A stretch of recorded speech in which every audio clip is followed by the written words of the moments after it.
अस्सलाम वालेकुम नाज़रीन, आज का सच के साथ मैं हूं नदीम हुसैन।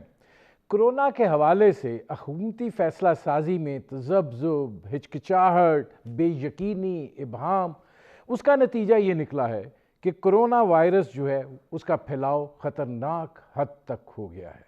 और ज़ाहिर है कि इस वक्त जो सूरत हाल है वो तशवीशनाक भी है और एक बहुत बड़ा चैलेंज भी है। देखना यह है कि इस चैलेंज से हुकूमत जो है वो किस तरीके से नबर्दुज़मा होती है। और अभी ये ख़तरा जो है ये जब अपनी पूरी पीक पर होगा तो एक और मसला जो है वो सर उठा चुका है और उस वक़्त वो भी अपनी पूरी ताकत के साथ जो है वो पाकिस्तान के ज़रई शोबे पर हमला आवर होगा और ये है टिड्डी दल का हमला। इस हवाले से जो रिपोर्ट्स आ रही हैं उसके मुताबिक अभी तक इक़दामात जो हैं उस तरीके से नहीं हो पाए हैं जो मुतकाज़ी हैं सूरत हाल के। और यही वजह बन रहा है कि किसान जो है वो इस वक्त बेहद बेबसी का और फिर बेयकीनी का जो है वो शिकार हैं। और ज़ाहिर है कि इसके असरात जो हैं वो पाकिस्तान की इक़्तिसादी सूरत हाल पर मनफी मुरतब होने के ख़दशात हैं। दूसरी जानिब तीसरा चैलेंज भी आन खड़ा हुआ है और वो है बजट का चैलेंज। चंद दिन रह गए हैं जब बजट जो है वो पेश किया जाएगा और ज़ाहिर है कि कोरोना से पहले भी पाकिस्तान की जो इक़्तिसादी सूरत हाल है उसके हवाले से बहुत से सवालात जो हैं वो उठाए गए थे और पाए जाते भी हैं। कुछ लोगों का ये ख्याल है कि पाकिस्तान की इस वक्त की सूरत हाल जो है पिछले साल के मुकाबले में बेहतर है। शरह सूद में कमी के बायस और फिर दरामदात में कमी के बायस यकीनन बरामदात में इजाफ़ा नहीं हुआ। हुकूमत जो है उसको एक फ़िस्कल स्पेस जो है वो यकीनन मुयस्सर आई है और वो बजट पेश करने के हवाले से दिखाई ये देता है कि उसको मुश्किलात का सामना नहीं करना पड़ेगा। लेकिन दूसरी जानिब पाकिस्तान जो है वो अपनी तारीख का सबसे बड़ा मालियाती खसारा करने जा रहा है। अगर सरकारी इदाद शुमार पर ही जाया जाए तो 9.4% की बात हो रही है जो मामूली बात नहीं है। इसके अलावा सिक्योरिटी के खदशात अपनी जगह के ऊपर हैं और जाहिर है कि दिफाई बजट जो है उन सिक्योरिटी के खदशात को मद्देनज़र रखते हुए आपको कुछ ना कुछ इजाफा लाजमन करना पड़ेगा। गो कि IMF की बिल्ली जो है वो भी थैले से बाहर आ गई है और जाहिर है कि वो दफाई बजट को मुंजमद करने की बात कर रहे हैं। गैर तरक्याती अखराजात एक बहुत बड़ा मसला रहे हैं। देखना ये है कि मौजूदा हुकूमत जो है उनको करटेल कर पाती है। अभी तक का सिनेरियो बता रहा है कि नहीं। इसके साथ साथ बुनियादी तौर पे बजट का बराह रास्त आवाम से उस तरह का ताल्लुक़ इसलिए ख़त्म हो गया हुआ है कि पेट्रोलियम प्राइसेस हों, बिजली की कीमतें हों, गैस की कीमतें हों, वो मामला जो बराह रास्त आवाम को मुतासिर करते हैं वो तकरीबन बजट से अब आउट हो चुके हुए हैं। ये इदाद शुमार का एक ऐसा चार्टर है कि जिसके ज़रिए मुल्क की जो मजमूई सूरत हाल है कि अखराजात कितने हैं, वसाइल कितने हैं, वसाइल कहाँ से पैदा करने हैं, किस तरीके से होने हैं, तो वो उसके असरात जो हैं किसी हद तक आते तो हैं लेकिन उस तरह बराह रास्त ताल्लुक़ नहीं रह गया हुआ। लेकिन ज़ाहिर है कि पाकिस्तान की सनती पॉलिसी, पाकिस्तान की ज़रई पॉलिसी, पाकिस्तान का पब्लिक सेक्टर डेवलपमेंट प्रोग्राम जो बुनियादी तौर पे मईशत के पहिए को चलाने के लिए ग्रीस का काम करता है, ये सारी चीज़ें जो हैं ये बजट का हिस्सा हैं और ज़ाहिर है कि इनके ऊपर नज़र इसलिए होती है कि इसके नतीजे में नौकरियां भी पैदा होती हैं, मईशत का पहिया भी चलता है और ज़ाहिर है कि ट्रिकल डाउन इम्पैक्ट से फिर हालात बेहतरी की तरफ जाते हैं। अब कोरोना, आगे टिड्डी दल और बीच में बजट, ये सूरत हाल जो है इसमें कितने चैलेंजेस दरपेश हैं। अपोजिशन का यकीनन एक रोल होता है। क्या अपोजिशन जो है वो रोल अदा करने के लिए तैयार है और क्या अदा कर पाएगी और क्या हुकूमत जो है वो एक बालगुन नज़री का मुजाहरा करते हुए उन तजावीज़ को कि जो मईशत की बेहतरी के लिए हो सकती हैं कोई तवज्जो देने के लिए तैयार है। ये वो सूरत हाल है जिस पर करेंगे बात। आपका अपने मेहमान से तारुफ करवाते हैं। मेरे आज के मेहमान एहसन इकबाल साहब, सीजन पॉलिटिशियन है, सेक्रेटरी जनरल है पाकिस्तान मुस्लिम लीग के और ज़ाहिर है कि जहाँ इन्होंने बहुत सी वजारतें की वहाँ पर पाकिस्तान का जो डेवलपमेंट का सिलसिला है उसका ये बड़े सुर्खेल रहे हैं और उस हालात को भी बेहतर तरीके से जानते हैं। एहसन इकबाल साहब, ज़रा यहाँ से शुरू करते हैं कि ये फरमाइएगा कि अब बजट को रह गए हैं कुछ ही दिन, कितना बड़ा चैलेंज है हुकूमत के लिए? कुछ लोगों का ख्याल है कि उतना बड़ा नहीं है, कुछ लोग ये कहते हैं कि नहीं, बड़ी गंभीर सूरत हाल है। आप क्या समझते हैं कि ये बजट जो है ये हुकूमत के लिए दर्द सरी है कि नहीं, रास्ता और गुंजाइश उनके पास है? शुक्रिया नदीम साहब। मैं समझता हूँ कि जो इस वक्त मुल्क की मुआशी सूरत हाल है वो बदकिस्मती से बहुत गंभीर हो चुकी है। 2 ही सालों में वो मुल्क जिसकी मईशत 5.8% से तरक्की कर रही थी, वो मनफी 5.5 पर -0.05 के करीब गिर चुकी है।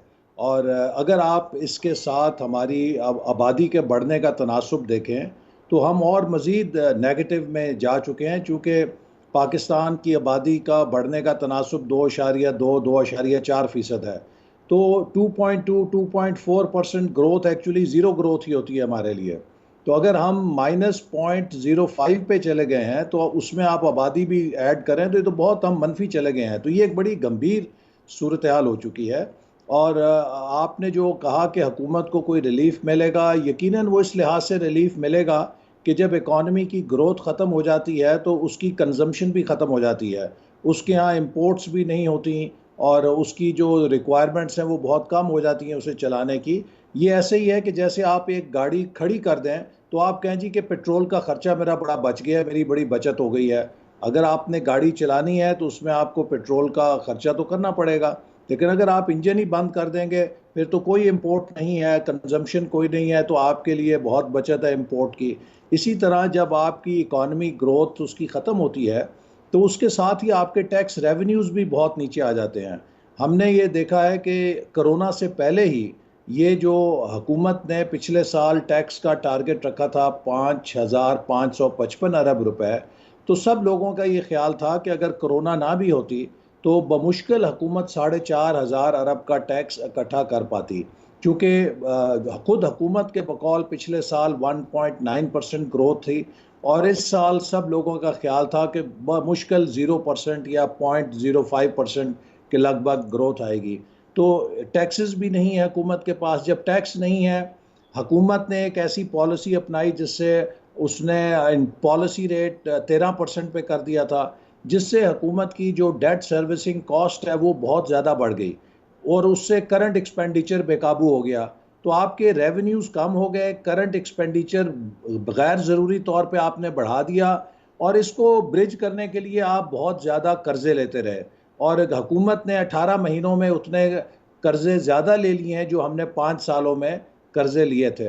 तो इससे अब आप अगर मुल्क का जो एक मैक्रो इकोनॉमिक स्ट्रक्चर है वो देखिए कि हम बहुत ज़्यादा कर्ज़ों से लोड हो चुके हैं, हमारी ग्रोथ ख़त्म हो चुकी है और हमारे पास जो सोर्सेज ऑफ ग्रोथ हैं वो इस वक्त सब बहरान का शिकार है। हमारी शिकार सनत हैं। बहरान एहसन का इकबाल शिकार है, साहब हमारी ज़राअत जी, बहरान का शिकार है, हमारी सर्विस सेक्टर बहरान का बुरहान शिकार है। मैं एहसन इकबाल साहब चाहता हूं कि ज़रा सेक्टर वाइज भी हम बात करेंगे इसके ऊपर और वन बाय वन ज़रा चीज़ों को लेकर चलते हैं।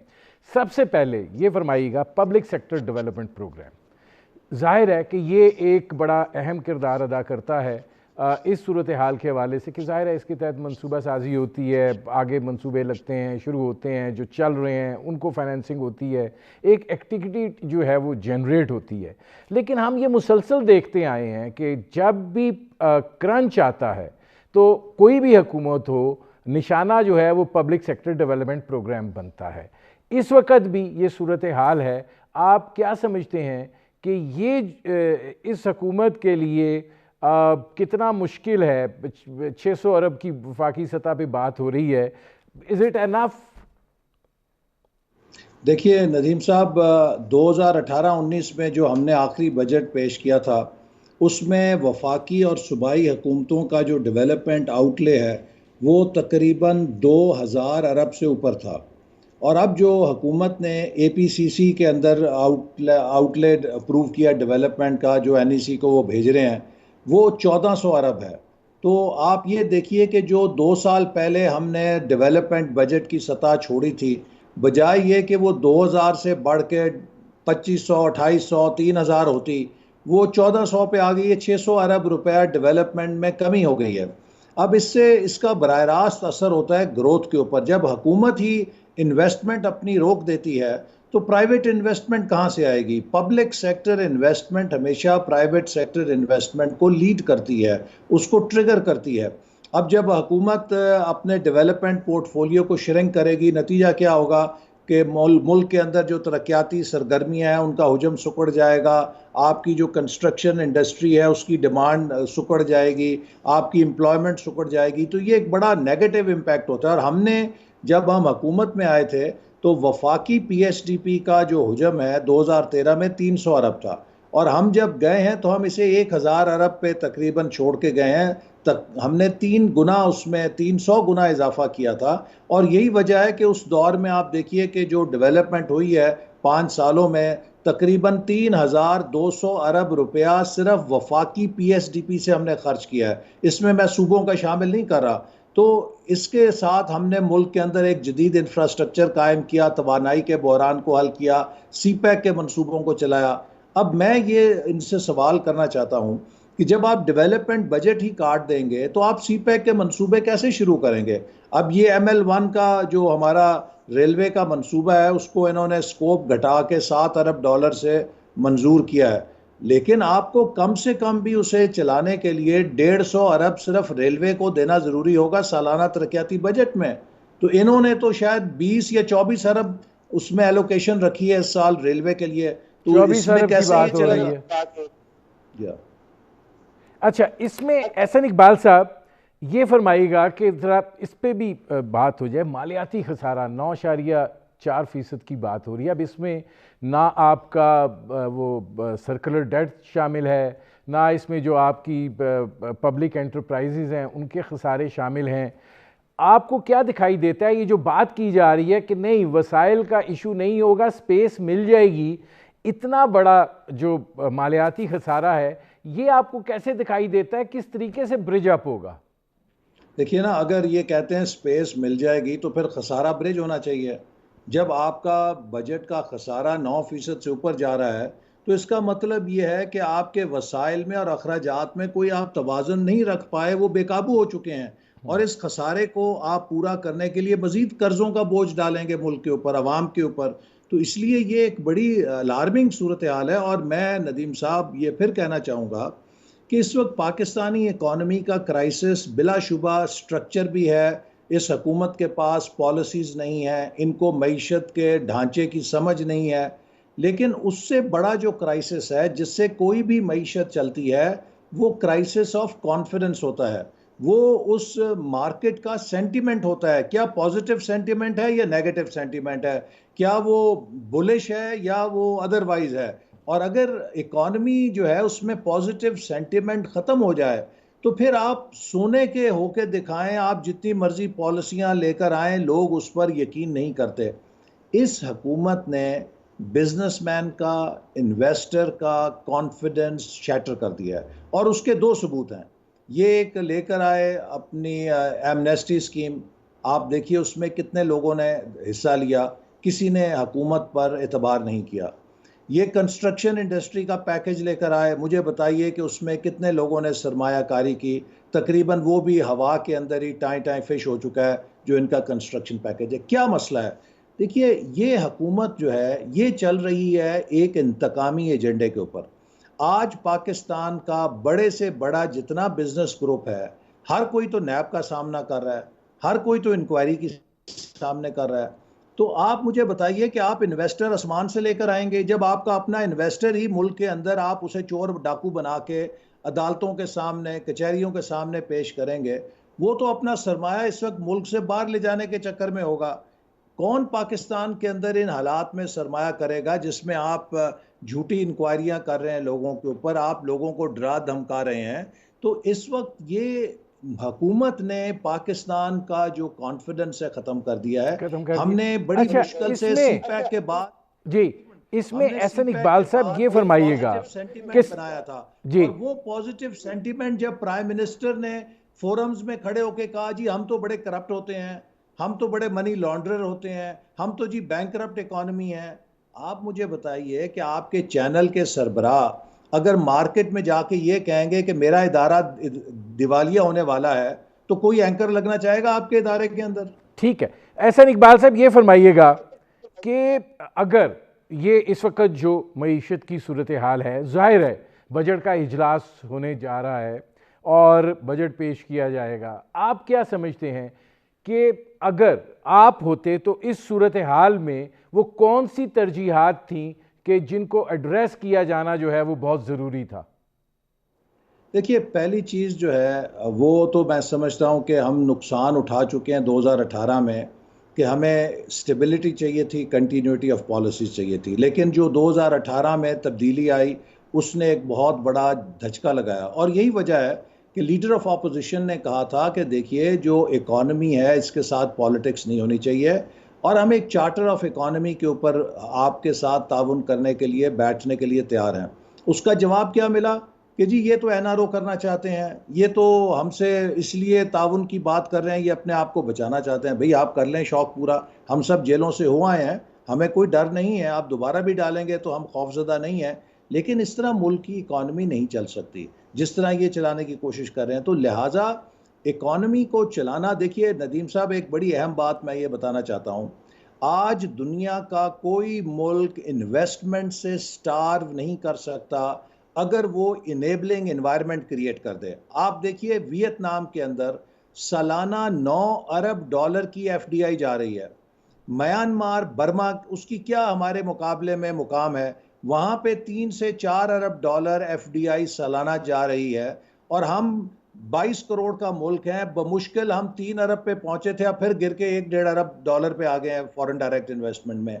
दुनिया में सालाना 2 ट्रिलियन डॉलर से ज्यादा, 2 खरब डॉलर से ज्यादा एफडीआई जो है ग्लोब के गिर्द घूमती है। कि भाई बताओ कोई जगह जहां पे मैं जाके लैंड करूं, कोई पुरफजा मुकाम, कोई पुरसकून मुकाम जहां पे मैं जाके अफजाइश सरमाए की कर सकूं।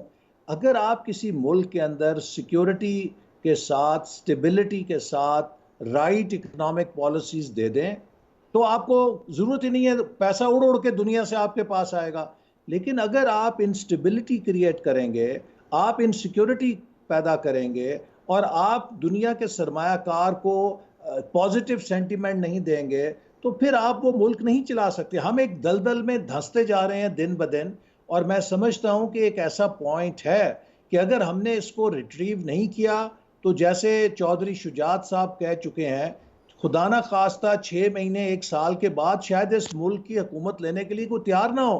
कि हम अपना मुंह क्यों काला करें, हम लोगों से क्यों पत्थर खाएं, चलाएं जिन्होंने चलाना है इस मुल्क को।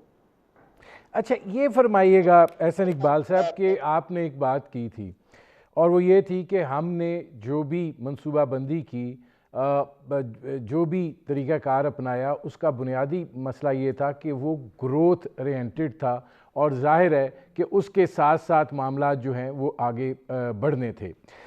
लेकिन ये जो हुकूमत की जानिब से कहा गया कि बोझ इतना डाल दिया गया, जो कुछ किया इतना महंगा किया, बिजली पैदा की, महंगी कर दी, और उसके ऊपर बहुत ज़्यादा शोर भी मचा, और फिर ऐसे मंसूबे जिनका रिटर्न नहीं था उनको बना दिया, और उससे मईशत जो है वो दबाव का शिकार हो गई। तो अब ऐसी सूरत हाल में आप जो बात कर रहे हैं कि ग्रोथ ओरिएंटेड थी, उसको फिर आप कैसे मौजूदा हालात के तनाजुर में जस्टिफाई करेंगे? नदीम, सबसे पहले तो मैं आपको मिसाल देना चाहूँगा कि वर्ल्ड बैंक ने जनवरी 2018 में अपनी फोरकास्ट शाये की साउथ एशिया के लिए, और पाकिस्तान के लिए उन्होंने 2019 और 2020 में 6% ग्रोथ प्रोजेक्ट की। आप मुझे बताइए कि वर्ल्ड बैंक से हमारा कर्जा छुपा हुआ था, वर्ल्ड बैंक से हमारा जो डेफिसिट है करंट अकाउंट का वो छुपा हुआ था। उनको शायद हमारी इकॉनमी के फिगर्स और डेटा बेहतर उनके पास होता है जो हमारे पास होता है वजारत ख़जाना में। इसके बावजूद वो हमें 6% पे प्रोजेक्ट कर रहे थे। क्यों? सेंटिमेंट था उसके पीछे। वो समझते थे कि पाकिस्तान एक सेंटिमेंट के लहर पे चल गया है और अब ये सही डायरेक्शन में जा रहा है। जब हमने उस डायरेक्शन को तोड़ा, उस सेंटिमेंट को तोड़ा, हम नीचे गिर गए हैं। वो जो हमारा करंट अकाउंट डेफिसिट था, वो एक 3-4 साल का गैप था, और यही वो मसला है कि इस हुकूमत को समझ नहीं थी इकॉनमी की कि वो करंट अकाउंट डेफिसिट की असलियत क्या है। इन्होंने एमरजेंसी ब्रेक्स लगा दिए आते साथ ही। देखिए, जब आप 4 सालों में 12,000 मेगावाट की एनर्जी की इन्वेस्टमेंट करेंगे, जबकि 67 सालों में आपने 18,000 मेगावाट की है, तो ये एक बड़ी कंसंट्रेटेड, बहुत हैवी डोज है इन्वेस्टमेंट की। लिहाजा ये कुदरती बात है कि आपके करंट अकाउंट डेफिसिट को बढ़ाएगी, लेकिन ये वन टाइम इन्वेस्टमेंट है। ये जो गैप या एक होल पैदा होगा, ये मुस्तकिल नहीं है। जब ये प्रोजेक्ट खत्म हो जाएंगे वो बंद भी हो जाएगा। इन्होंने समझा कि ये 18 अरब डॉलर का जो डेफिसिट है, ये शायद एक स्ट्रक्चरल डेफिसिट है, कंजम्पशन से आया है। वो कंजम्पशन से नहीं था, वो इन्वेस्टमेंट के ऊपर था।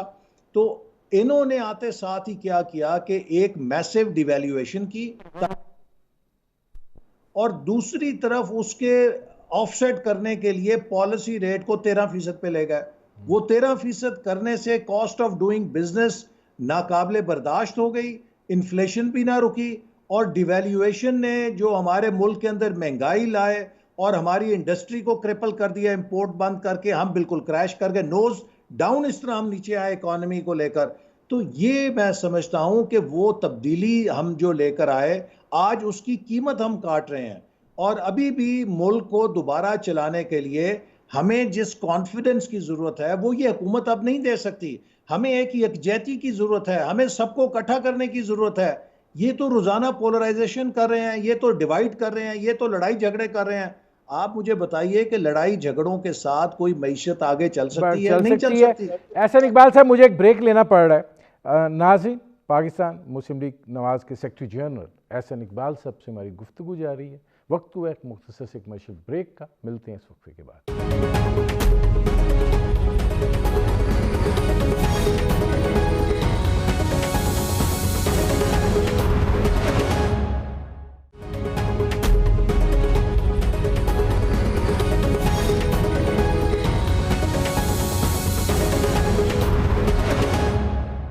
Welcome back. अच्छा, इसमें एहसन इकबाल साहब, ब्रेक पर जाने से पहले जो बात हो रही थी, ज़रा मैं थोड़ा सा बीच में इसको ले आता हूँ। ज़ाहिर है हुकूमत ने एक बड़ा अपने क्रेडिट लिया है कि पहली मर्तबा है कि चीनी माफिया के ऊपर जो है वो हाथ डाला गया है, और वो ये बात कह रहे हैं कि नैब, FIA, स्टेट बैंक, मुसाफती कमीशन, ये सारे जो हैं 90 दिन के अंदर कार्रवाई करेंगे। ओवर इनवाइसिंग, चीनी की बरामद, अफ़गानिस्तान को सेल, शाहिद खाकान अब्बासी साहब ने जो 20 अरब रुपए की सब्सिडी दी है उसका हिसाब, ये सारी चीज़ें जो हैं वो होंगी। और 1985 से फ्रॉन्जिक ऑडिट होगा तमाम शुगर मिलों का। आप समझते हैं कि बड़ा मौसर ये इकदाम है, इसलिए कि पहली दफ़ा इस शोबे को जो है इस तरीके से टारगेट किया गया? देखिए, हुकूमत अपनी चोरी छुपाने के लिए, वो हमारे देहात के अंदर एक तरीका होता है कि जब कोई कत्ल हो जाता है तो जो लोग कातिल को बचाना चाहते हैं वो कहते हैं कि FIR कातिल के ऊपर ही ना लिखाओ, बल्कि पूरे गांव को कत्ल में नामजद कर दो। जब आप पूरे गांव को FIR में डाल देते हैं तो उसका फ़ायदा उस कातिल को मिलता है, वो भी छूट जाता है। लेकिन अगर आप उसको पॉइंटेड रखें जो मुजरिम है, तो वो सजा पा जाते हैं।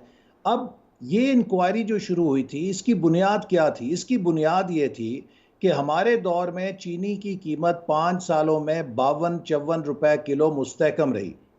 इनके दौर में चीनी 85-90 रुपए पे जब चली गई तो पूरे मुल्क में कोहराम मच गया, शोर मच गया।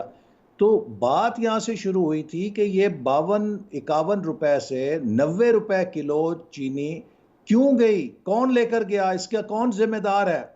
इन्होंने उसकी इंक्वायरी में जो मुजरिम पकड़े गए उन्हें बचाने के लिए इसका पूरा रुख मोड़ दिया। उन्होंने कहा जी हम सब्सिडी की इंक्वायरी करेंगे। देखिए, सब्सिडी पूरी दुनिया के अंदर एग्रीकल्चर सेक्टर को दी जाती है। जब भी आपके पास कोई ज़रई जिन्स पैदावार फालतू होगी और बैनुल अक़वामी मंडी में उसकी कीमत कम होगी, आप उसे सब्सिडी के ज़रिए सपोर्ट करेंगे। अब आपके पास फालतू चीनी थी, या आप उसको दरिया में फेंक के, नहरों में फेंक के अपने दरिया और नहरों का पानी मीठा करते, या आप उसको सब्सिडी दे के एक्सपोर्ट करके ज़र मुबादला कमाते। इन्होंने जो जुर्म किया है कि मुल्क के अंदर चीनी पहले ही उसके स्टॉक्स कम थे, इन्होंने कम चीनी के ऊपर एक्सपोर्ट की इजाज़त दी। 40% हम डिवैल्यूएशन कर चुके थे जिससे कि एक्सपोर्टर को बहुत प्रीमियम मिल गया था, उसके ऊपर भी इन्होंने मजीद सब्सिडी दे दी। तो इनका जो जुर्म है उसे छुपाने के लिए अब ये पूरी इंडस्ट्री को और सेक्टर को, जैसे मैंने कहा कि पूरे गांव के ऊपर एफआईआर लिखा रहे हैं ताकि हमारे मुजरिम बच जाएं। असल चीज जो इंक्वायरी जहां से शुरू हुई थी वो ये थी कि चीनी को 90 रुपए किलो कौन लेकर गया है, किसने इस बहती गंगा में हाथ अपने पूरे धोए हैं, किसने अपनी तिजोरियां भरी हैं। 300 अरब रुपया गरीब आदमी की जेब से निकाल के किसकी तिजोरियों में गया है, वो चीज ही सारी एक साइड पे रख दी है। अब ये डिफ्लेक्ट कर दिया है सब्सिडी की तरफ। सब्सिडी तो आप अमेरिका चले जाएं, यूरोप चले जाएं, एग्रीकल्चर सेक्टर बगैर सब्सिडी के चलता है नहीं। एहसन इकबाल आप साहब, लाइफ स्टॉक को देख जी लें, आप एहसन डेयरी को इकबाल देख लें। साहब, गुजारिश ये है कि यकीनन सब्सिडी जो है वो दी जाती है, लेकिन हमारे यहाँ जो तरीक़ाकार है वो तरीक़ाकार बज़ाहिर ऐसे दिखाई देता है, और जो चीज़ें सामने आई हैं उसके नतीजे में ये चीज़ उजागर होती है कि जो काम होता आया है वो बुनियादी तौर पर नवाजने के लिए होता आया है, और नवाजने के लिए इसलिए होता आया है कि हुक्मरान तबका सारे का सारा जो है उसमें ये शुगर मिलें डिस्ट्रीब्यूटेड हैं। लिहाजा आपका दिल चाहे आप 20 अरब की दे दें, पीपल्स पार्टी का दिल चाहे वो 5 अरब की दे दे, इनका दिल चाहे इन्होंने 3 अरब की दे दी। तो ये सिलसिला जो है ये इसको तो एड्रेस होना चाहिए कि नहीं होना चाहिए? देखिए, उसका तरीका यह है कि आप इसको इंस्टीट्यूशनल तरीके से करें। आपके पास सिक्योरिटी एक्सचेंज कमीशन है, आपके पास मोनोपोली कंट्रोल करने के लिए रेगुलेटरी अथॉरिटीज़ हैं। आप जो इदारे हैं उनके ज़रिए इन चीज़ों की कॉरपोरेट गवर्नेंस को बेहतर करें। जब आप इस तरह के इकदामात उठाएंगे कि जिससे आप इंतकामी कार्रवाई करना चाहते हैं, कि अपोजिशन को टारगेट करना चाहते हैं और चीज़ों को मेरिट पे नहीं देखना चाहते या मखसूस लोगों को टारगेट करना चाहते हैं, उससे सरमाया भाग जाता है। ये मैं आपको शुरू में यही बात कह रहा था कि जिस तरह के इनके हथकंडे हैं, ये पाकिस्तान को इन्वेस्टमेंट फ्रेंडली जगह नहीं बना रहे, बल्कि यहाँ से आप देखेंगे कि सरमाया पहले ही भाग रहा है और भागना शुरू हो जाएगा। मैं कहता हूं कि जरूर उसकी परखा कीजिए, उसको परखिए कि उसके अंदर क्या नुक्स था, किसने अगर गलत किया तो गलत किया, लेकिन जुर्म ये नहीं था। देखिए, जुर्म ये था कि चीनी की कीमत 52 रुपए से 90 रुपए कैसे गई, इसके ऊपर आपने क्या किया? अपने लोगों को बचा गए हैं, क्योंकि एफआईए ने आपके लोगों की निशानदेही की कि 52 रुपए से 90 रुपए चीनी ले जाने में पीटीआई के लोग इन्वॉल्व थे, जो हुकूमत के लोग थे वो इन्वॉल्व थे। उनकी चोरी बचाने के लिए आपने एक पूरा सब्सिडी का चैप्टर खोल दिया। जरूर उसकी इंक्वायरी करें, कॉर्पोरेट गवर्नेंस ठीक करें। अगर कोई बेजा सब्सिडी ले रहा है तो आप उसको इलाज कीजिए, लेकिन उसका इलाज यह है कि जो इदारे हैं उनके जरिए उस चीज को करें, बजाय ये कि आप एक हर किसी के खिलाफ डंडा लेके चलेंगे तो फिर ठीक है, उसका कीमत भी आप अदा करेंगे। अच्छा, अब एहसन इकबाल साहब, जो दूसरा बड़ा चैलेंज है, पाकिस्तान जो है ज़रई मुल्क है और बुनियादी तौर पर हमारी एग्रीगेरियन इकॉनमी होनी चाहिए थी, लेकिन ठीक है इंडस्ट्री का भी उसमें तड़का ज़रूर होना चाहिए, लेकिन इस वक्त वो दो तरफ से दबाव का शिकार है। एक कोरोना, जिसकी वजह से मूवमेंट जो है वो रुकी है, और जाहिर है काश्तकार जो हैं वो इसमें बहुत ज़्यादा ख़राब हो रहे हैं। वो अपनी जो इजनास हैं उनको लोकल मार्केट में बहुत सस्ती बेचने पर मजबूर हुए हैं, और दूसरी तरफ अब टिड्डी दिल का हमला जो है वो आ गया है। आप क्या देख रहे हैं कि हुकूमती इक़दामात जो हैं पाकिस्तान के ज़रई शोबे पर, ये जो दो तरफ़ा हमला है, उसको निपटने के लिए जो वो कह रहे हैं वो ठीक है, या इसमें जो बेहतरी की गुंजाइश है वो क्या है? आप नदीम साहब दो तरफा कह रहे हैं। मैं कहता हूं कि कोई मुझे तरफ बताएं कि जहां से हमला नहीं हो रहा पाकिस्तान पे। क्या कोई हुकूमत की मुआशी पॉलिसी है? क्या कोई हुकूमत की मुआशरती सोशल पॉलिसी एजेंडा है? क्या कोई हुकूमत की खारजा पॉलिसी है? क्या कोई हुकूमत की कश्मीर पॉलिसी है? क्या कोई हुकूमत की एग्रीकल्चर पॉलिसी है? क्या इनकी कोई इंडस्ट्रियल पॉलिसी है? क्या इनकी कोई हमारी एक्सपोर्ट के लिए पॉलिसी है? क्या कोई टेक्नोलॉजी पॉलिसी है? हमने एक विजन 2025 बनाया था, आते साथ बनाया था चंद महीनों के अंदर, जिसमें हमने एक रोड मैप का बनाया और इन सारी चीज़ों को उसके अंदर इहाता करते हुए मुल्क को सिमत में लेके चलना शुरू हुए। आज इस हुकूमत का क्राइसिस ये है कि ये मैं इलेक्शनों में लोगों को कहता था कि यार एक बंदा जो अनाड़ी है मोटरसाइकिल नहीं चला सकता, वो 22 करोड़ लोगों की मशीन मईशत की कैसे चलाएगा। मेरे देहाती जो नारोवाल के वो ये बात समझ गए। बदकिस्मती से इस्लामाबाद और रावलपिंडी में जो बड़े बड़े पढ़े लिखे लोग थे वो ये बात नहीं समझे कि जो अपनी करोला गाड़ी और सिविक गाड़ी के ऊपर एक अनट्रेन्ड ड्राइवर नहीं बिठाना चाहते, उन्होंने इस मुल्क की भाग दौड़, इस मुल्क की किस्मत के ऊपर एक अनट्रेन्ड ड्राइवर बिठा दिया। अब हम वो भुगत रहे हैं। आप अनट्रेन्ड ड्राइवर को बिठाएंगे, वो कहीं दीवार में मारेगा, वो किसी बंदे पे चढ़ाएगा, वो किसी ट्रक के साथ मारेगा। यही हशर रोजाना हो रहा है। आप देखिए कि क्या हशर हुआ है कि कभी हमारे यहाँ पोलियो मुंह उठा रहा है, कभी हमारे यहाँ डेंगू आ जाती है, कभी हमारे यहाँ ये कोरोना बेकाबू हो गई है। अब टिड्डी दल जो है, 10 करोड़ रुपए का स्प्रे अगर बर वक्त कर दिया जाता तो आज 800 अरब रुपए का ज़रूरी मईशत को नुकसान ना होता। ये टिड्डी दल हर साल पैदा होती है और हर साल इसको प्लांट प्रोटेक्शन डिपार्टमेंट तल्फ करता है, कुछ बलूचिस्तान में, कुछ थरपारकर में, कुछ चूलिस्तान में, कुछ ये इंडिया से आती है, कुछ ईरान से आती है। इसको एट सोर्स तल्फ कर दिया जाता है। हुकूमत ने इस चीज़ को नज़रअंदाज किया और जो मैंने आपसे कहा कि 10 करोड़ का बर वक्त स्प्रे कर देते ये, तो हमें ये 800 अरब का नुकसान ना उठाना पड़ता। और ये आज हम हर सतह पे ये देख रहे हैं और ये मजीद भुगतेंगे। ये नहीं है कि ये बात यहाँ पे रुक जाएगी, जैसे वो कर्नल मोहम्मद खान की शायद किताब थी मजीद हमाकतें। अभी आप मजीद हमाकतों की तवक्को रखिए और उजाड़ा होना है अभी। तो लिहाजा इस वक्त तो इनसे अब कोई उम्मीद रखना मेरे नज़दीक तो अपने आप को धोखा देना है। अगर हमने इस मुल्क को बचाना है तो एक नया आज़ाद मुनसिफाना इलेक्शन ही हल है, वरना खुदा ना खास्ता हम उस घाटी के अंदर गिरेंगे, उस खाई में गिरेंगे जहां से निकलना आसान नहीं होगा। अच्छा, एहसन इकबाल साहब ये फरमाइएगा कि जाहिर है जो बजट की सूरत हाल है, जैसे मैंने कहा कि हुकूमत जो है ये कहा जा रहा है कि उसको इतना मसला जो है वो दरपेश नहीं है बजट पेश करने के हवाले से। अगर वो ऐसा बजट पेश करने में कामयाब हो जाते हैं, जाहिर है जो आपका करंट अकाउंट डेफिसिट है वो बहुत कम होगा। आप तरसीलात ज़र जो हैं अंदेशा था कि कम होंगी, लेकिन इस बात की प्रेडिक्शन की जा रही है कि नहीं, इतना फ़र्क नहीं पड़ेगा। तो अगर ये सारी चीज़ें हो जाती हैं और ये हुकूमत जो है एक ऐसा बजट पेश करने में इन क्राइसिस के हालात में कामयाब हो जाती है, तो आप नहीं समझते कि ये क्रेडिट मिलेगा उनको? देखिए ना, मैंने आपको नदीम पहले कहा कि अगर आपने पैडलिंग करनी है और आइडल इंजन खड़ा करना, गाड़ी को न्यूट्रल में खड़ा करके चलाते रहना है, तो आप पेट्रोल ही नहीं खर्च हो रहा, ये तो चल ही नहीं रहा। सवाल यह है कि आपका बजट क्या इस मुल्क को ग्रोथ देगा। हमारा फंडामेंटल क्राइसिस यह है कि हमें ग्रोथ चाहिए। 20 लाख नौजवान हर साल जॉब मार्केट में एंटर हो रहे हैं। इस हुकूमत के दौरानिए में 1 करोड़ से ज़्यादा नौजवान जॉब मार्केट में एंटर हो चुके होंगे। इस वक्त सूरत यह है कि 20 लाख के करीब लोग बेरोज़गार हो चुके हैं, जिनके पास रोज़गार था वो रोज़गार से महरूम हो चुके हैं। उसके ऊपर ये नई जो कुव्वत आ रही है जॉब मार्केट के अंदर, वो आप ऐड कर लीजिए। आप बताएं, हम तो एक सोशल एनार्की की तरफ जा रहे हैं। तो लिहाजा हुकूमत का वही बजट कामयाब होगा जो हमें ग्रोथ का रोड मैप देगा।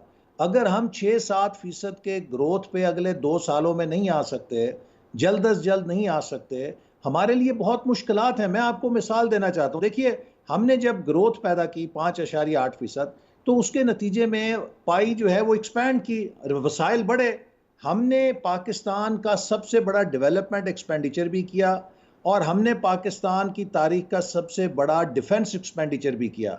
हमने ऑपरेशन अज़्म को भी फंड किया, हमने रद्दुल फसाद को भी दिया। इससे पहले क्या होता था कि अमेरिका के डॉलरों का इंतज़ार होता था, जी जितने डॉलर पड़ेंगे हमारी टैंकी में उतनी हम अपनी टेररिज्म के खिलाफ जंग चला लेंगे। हमने कहा नहीं, अगर ये हमारी जंग है, हम पेट पे पत्थर चाहे रखें, हम अपनी मुसल्लह अफवाज को अपने वसाइल से पैसा देंगे। नतीजा ये है कि 500 अरब के करीब हमने वो वसाइल फराम किए जिससे हमारे मुसल्लह अफवाज ने उस जंग को हमारे लिए जीता। तो हमने मुल्क के दिफा के लिए भी पूरा बजट दिया और हमने एक तारीखी डेवलपमेंट का पोर्टफोलियो भी किया, क्योंकि ग्रोथ हमारे पास थी। अगर आपके पास ग्रोथ नहीं है तो फिर अब आपको क्या करना पड़ेगा? अगर दिफा करना है तो तालीम और सेहत का बजट काट दो, और अगर तालीम और सेहत करनी है तो फिर दिफा का बजट काटना पड़ेगा। अब आपके पास ये चॉइस नहीं है कि आप दोनों के ऊपर पैसे लगा सकें। अब हम देखेंगे इस बजट के अंदर क्या हायर एजुकेशन कमीशन का बजट जो है वो बढ़ता है।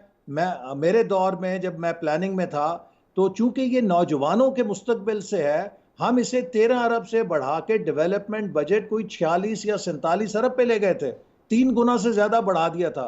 इस हुकूमत ने उसे गिरा के आधा कर दिया। फिर तो ये वो चीजें हैं कि क्या हम ह्यूमन रिसोर्स में इन्वेस्ट करेंगे, क्या हम टेक्नोलॉजी सेक्टर्स में इन्वेस्ट करेंगे, क्या हम इस मुल्क के इंफ्रास्ट्रक्चर को मजीद मॉडर्नाइज करने के लिए इन्वेस्टमेंट कर सकते हैं या नहीं कर एहसन सकते। इकबाल साहब, जी एहसन इकबाल साहब, आलमी बैंक जो है वो ये बात कह रहा है कि अगले साल पाकिस्तान की जो ग्रोथ है वो -1% उन्होंने फोरकास्ट की है।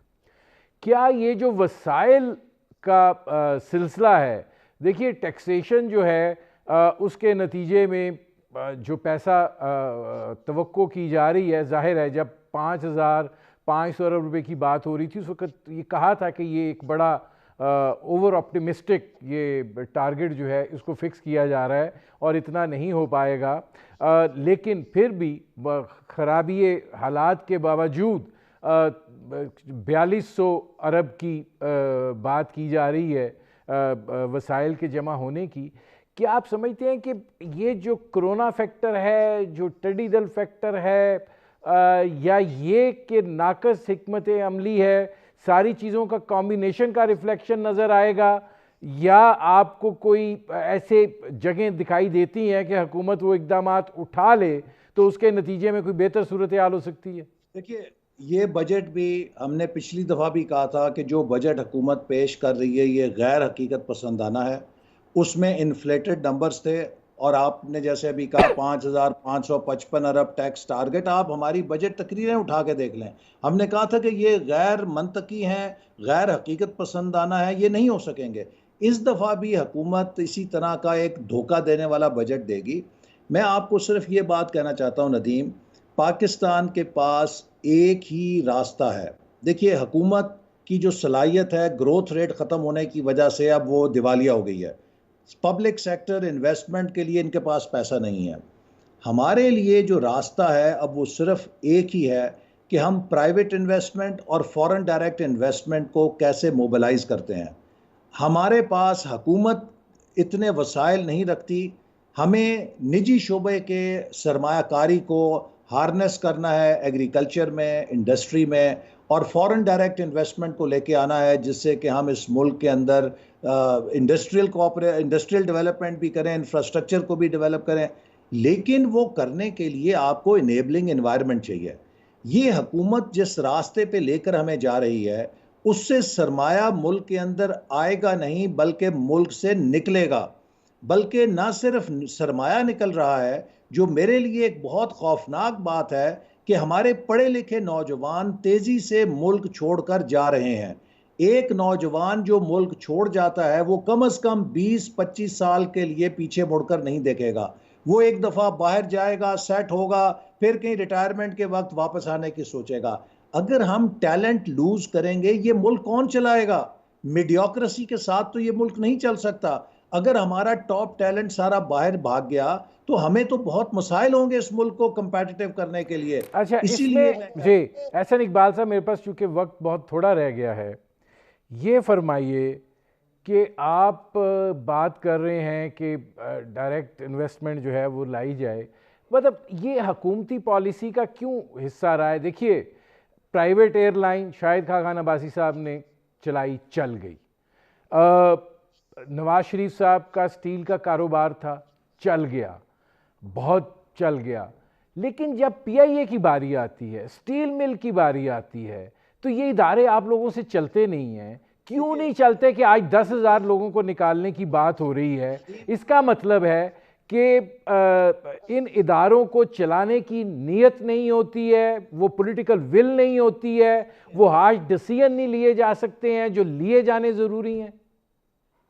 कोई भी कमर्शियल इदारा जिसमें हायर एंड फायर का इख्तियार नहीं है, वो कभी कामयाब नहीं हो सकता।